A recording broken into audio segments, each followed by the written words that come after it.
Muling bibida sa isang cover ng international magazine ng aktres, host at fashion icon na si Heart Evangelista. Sa ibinahaging post ni Heart, ipinasilip niya ang ilang mga litratong gagamitin sa magazine. Balitang entertainment, hatid ni Allen Ruado.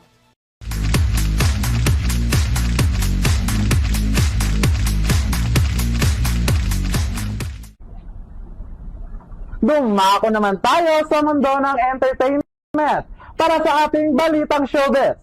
Another international milestone na naman sa mundo ng fashion ang nakamit ng isa sa mga global fashion icon ng Pilipinas, walang iba kundi si Heart Evangelista.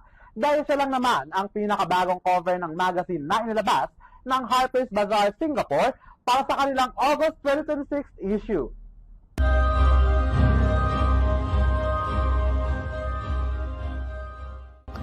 Sa pangatlong pagkakataon, patuloy na ipinakita at ibinandera ang ganda at karisma ng global fashion icon na si Heart Evangelista sa international fashion scene.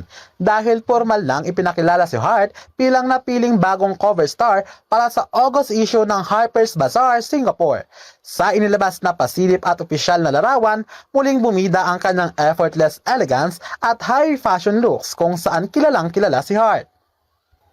Kapansin-pansin din ang kanyang pose habang nakaupo sa director's chairs, suot ang isang makulay na pulang damit na ipinare sa printed heels.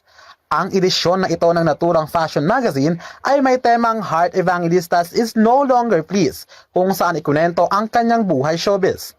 Matatanda naman na huling naging cover si Heart ng Harper's Bazaar Singapore noong nakaraang taon para sa first ever celebrity guest editor at iba pang international magazine katulad na lang ng sa Grazia, Malaysia na naganap din noong October 2025.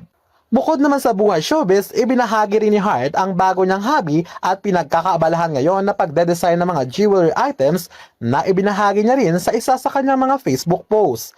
Samantala, hindi na bago kay Heart ang maging mukha ng mga sikat na luxury magazines sa iba't ibang panig ng mundo. Pero, panibagong patunay ito ng kanyang matibay na impluwensya bilang isa sa pinakaprominenteng Pinay fashion icons sa buong Asia. At yan ang mainit na balita sa mundo ng showbiz. Balik sa inyo, Vanessa, Henry at Mia.